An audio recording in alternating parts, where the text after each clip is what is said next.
I always have this thing within the company where I say, hey, good SEOs know really well. Good SEOs know technical stuff about SEO really well. Great SEOs know that, but they're also very good at sales. In that case, what separates you from the rest of the market, right? It's having a great product. It is having a strong brand that can separate.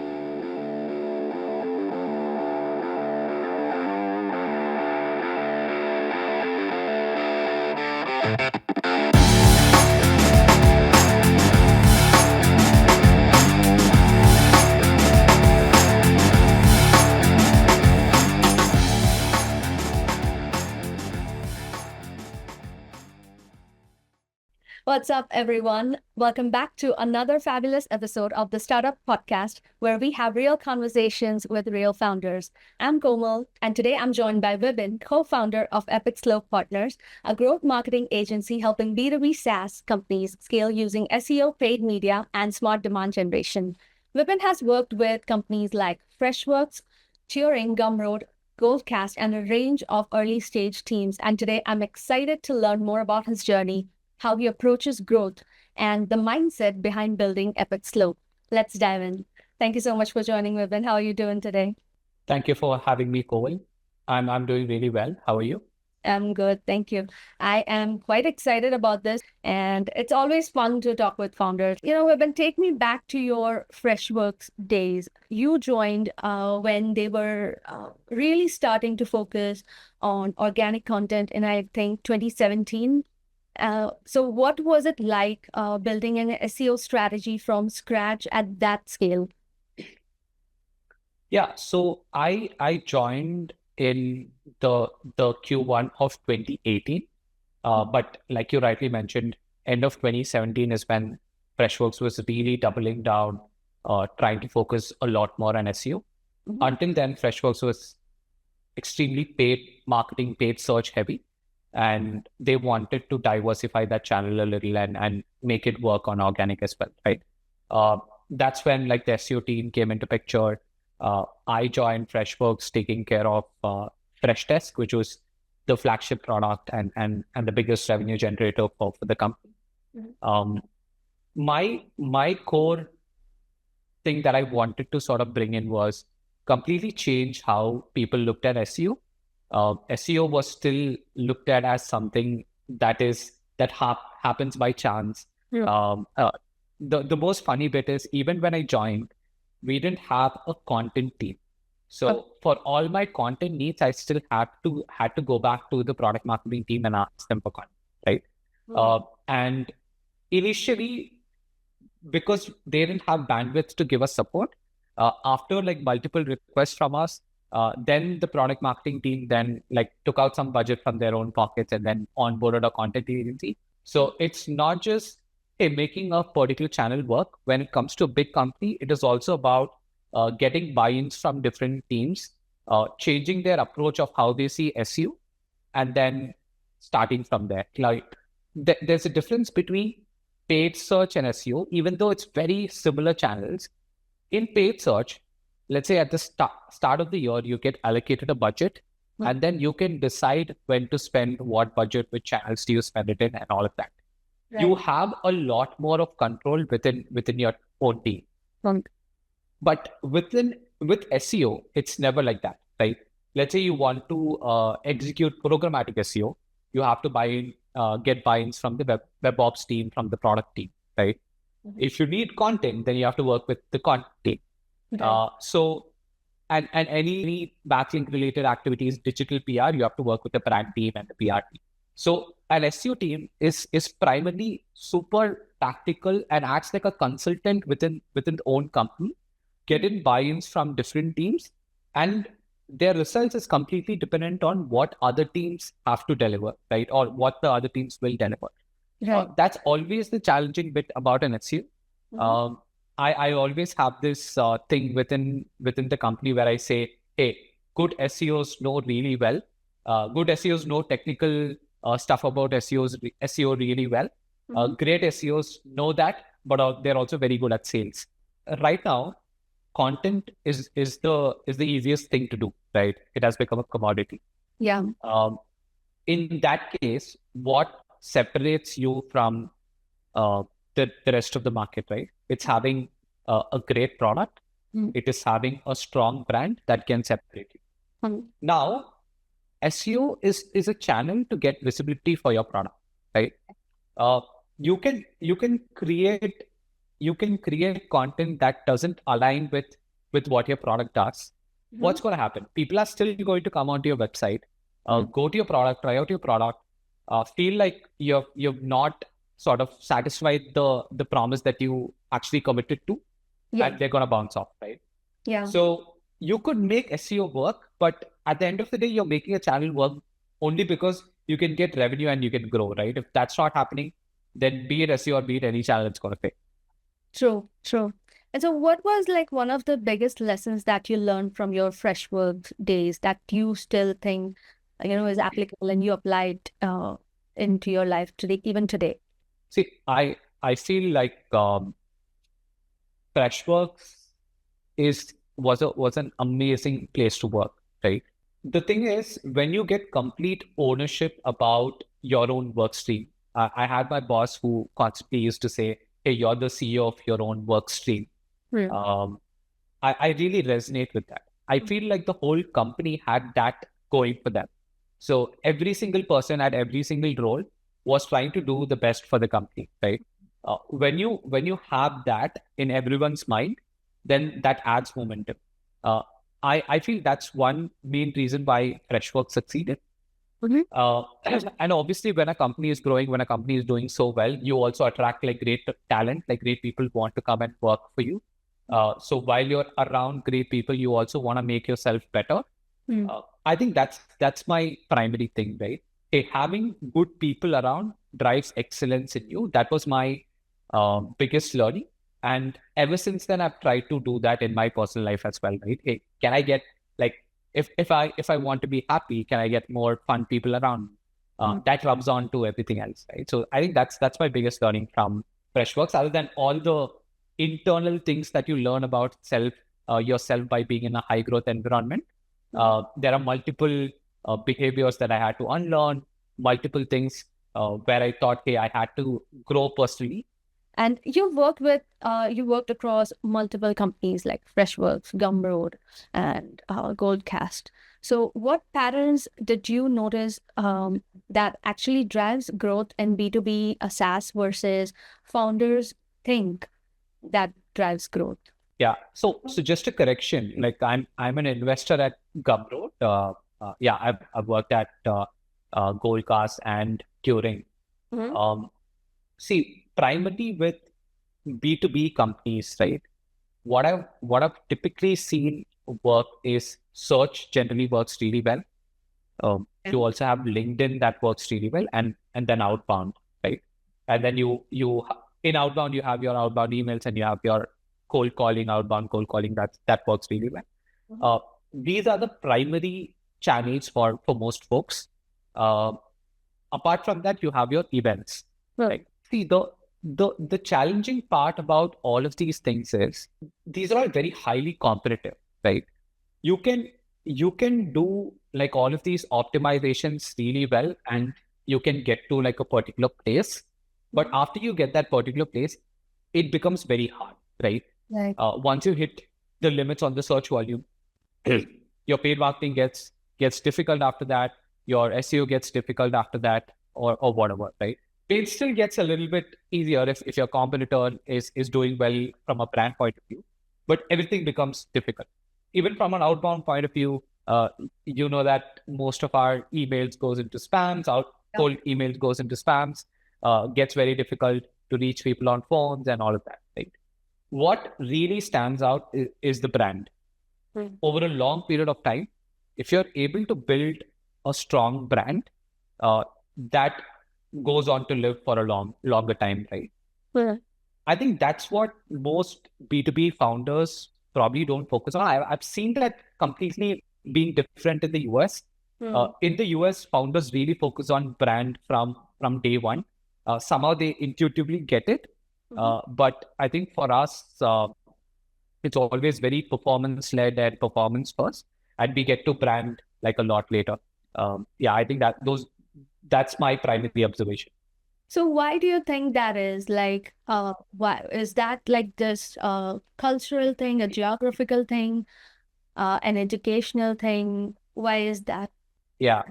See, I don't know for sure, but in my mind, I felt it was a cultural thing.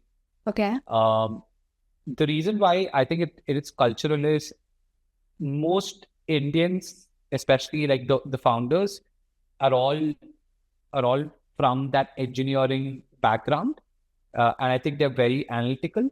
So they're looking at marketing in terms of, hey, X in, Y out, and then trying to constantly figure out what the ROI is. But in terms of a brand, in terms of building a brand, the ROI is not mostly clear, right? It becomes clear over a point of time. Right. But then on the flip side, if you look at consumer brands, consumer brands are actively thinking about building great brands, right? Like think about Zomato. Zomato is still like an Indian founder, but there the brand is at its core. Right. So I feel there's no real one answer to this. So there are multiple things at play.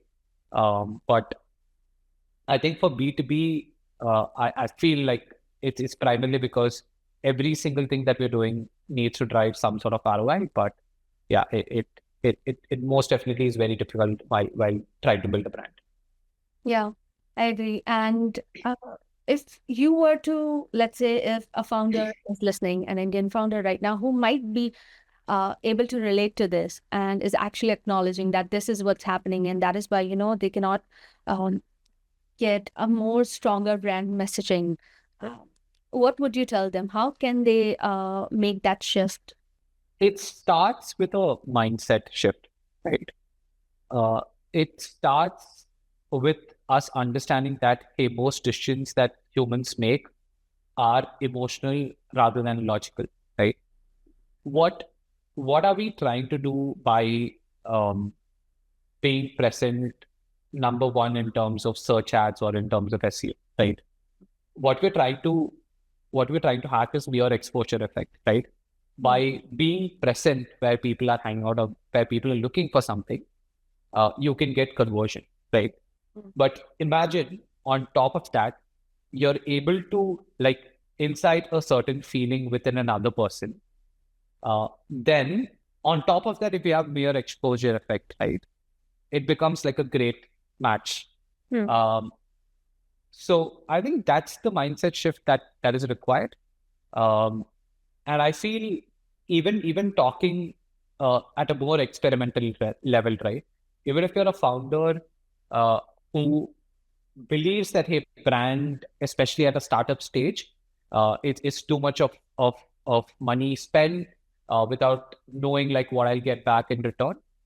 It's completely fair, right? Like you decide when you want to build a brand. But I would say, hey, if you have like 100 rupees in terms of marketing budget, spend 80 on all of the things that you have to do from a performance point of view, but allocate at least 20 to do those big bet items, those PR things, or those brand things that can actually drive some brand love. Yeah. So you and your co-founders, Vinayak and Gautam, started Epic Slow in 2024. And so you're all ex-Freshworks demand gen leaders. What made you say, okay, you know what, it's time to do something of our own? Like, oh, what do you think was missing? No, see, nothing was technically missing, right? Like all of us were pretty happy at our jobs. We were having like decent pay, very, very stable incomes, working for really good companies with good culture that was growing. But one thing for us has always been, ever since 2020, 2021, right? Like there's been that thought in our minds, at least Gautam's and my mind. We have been thinking, hey, should we start something? Like a lot of people would reach out to us for freelance consulting gigs. And obviously we couldn't take most of them because we were working within a particular company. So that was always on our mind, right? Um, and eventually it came to a point where Vinayak had just come out of his company and he was thinking, hey, I probably don't want to like work in a company anymore. Let me start like an agency or something, right? And somehow like all our interests collided at the same time. And we were like, yeah, I think it's probably now or never, let's do it, right? And see, our thought process was never to sort of do something like specific, right? Like we didn't know whether we were going to build a product or build like an agency. Right. But once we got together, the easiest thing was to first start off with an agency, right? So because like we already knew that people were reaching out to us, so that was the easiest thing. And then we like as we started that, we also said, hey, Abhi, we have always worked in product companies. We have helped multiple products grow and reach a particular revenue scale. Why don't we build something within Epic Slope and then do the same for ourselves? Yeah. So that's how Epic Slope started. That's wonderful. Having three people, three partners, I mean, having two is enough, with a lot of clashes in opinions, but having three focus on the same goal, having the same vision, I'm sure it's three is like the charm there. So I'm sure you're working on, and I really want to talk about the one of the products that you mentioned, Link Insight. So why don't you tell us a bit about that and other products under your belt? See, Link Insight is a simple tool. It helps you automate your link building, right? Everyone knows what content they have written, but they don't actively go and check what content other people have written, right? So to simplify that is why we built Link Insight, where interlinking when led with context is a lot more powerful. What Link Insight does is Link Insight finds you contextual anchors or contextual keywords where you can link a particular content piece. Apart from the time aspect of it, what about the accuracy and what impact it actually makes if I'm using Link Insight? Simple sort of thing, right? Like SEO growth is a function of three levers: content velocity, technical optimization velocity, and you have link velocity. Right. Under link velocity, there are two components. There is interlink and backlinks. Okay. What we are trying to solve is the interlink bit, right? So if you do interlinks well, and if you're able to do it at a proper like cadence, it indirectly means you will have better SEO performance and growth. Right. So that's what we're trying to solve. Yeah, makes sense. Makes sense. Okay. And I think you mentioned a story about turning down a client because their unit economics didn't work. So, and then eventually helping them out. I mean, most agencies would have just, taken the money. So walk me through that. Like, what were the red flags, I would say, and what made you choose, integrity over revenue? So see, our primary thing is, right, like our primary thought process is we are not in this for the short term. We are building a company that's going to be there for a long time. If you're doing that, then the most important thing is reputation, right? We think we want like good reputation, good karma, and all of that to be one of our brand. That to be our brand, right? Yeah. So trust becomes very important. See, in an agency business, at the end of the day, the most important thing or the product is the person. So that's the reason why we turned down clients. So there was a client who was building in a space that was very new, right? And he wanted to figure out how to make SEO work for him. So we evaluated his product, understood about the industry that they're in. We did some keyword research. We did some viability testing. And then we figured that, hey, this is probably not the right channel for you. And we logically give them different options for them to pick and choose. Makes sense. And you talk about AI powered agency and working with, AI native companies. So what does that actually mean in practice? And how is marketing for AI products different from traditional SaaS? So I'll cover the bit about AI powered agency, right? So the tool link inside that you're seeing, the recommendations you get is completely AI powered, right? Right. Getting the keyword anchor recommendation as well as which page to link is completely powered by AI. Similarly, we have multiple internal tools that we use to simplify our whole process, right? So that's why we call ourselves AI powered. In the future, what we want to do is we want to be able to make that product externally facing so that multiple people can use, right? That's where the AI powered agency bit comes in. To talk about the difference between B2B SaaS versus AI natives, Right. it's very similar, right? Especially if you have to make it work from an SEO point of view, it's very similar.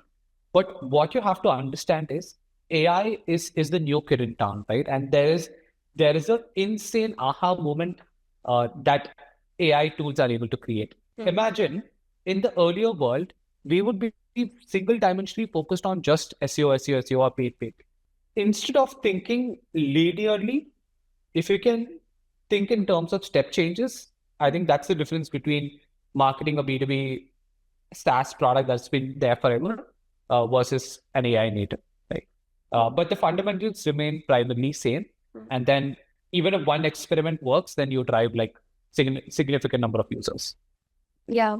And I think with everybody these days mentioning AI powered, AI first in their messaging and content or as their tagline on their landing pages, do you think that is going to be more difficult or, it just creates more jargon around that? Like most of the time, I don't think people really understand what's written, what it's trying to say. Do you think that is going to create it or make it more difficult to SEO it, or it's going to be much easier because everybody is AI first, AI native? This reminds me of a story I heard somewhere. People were using wooden rackets to play tennis.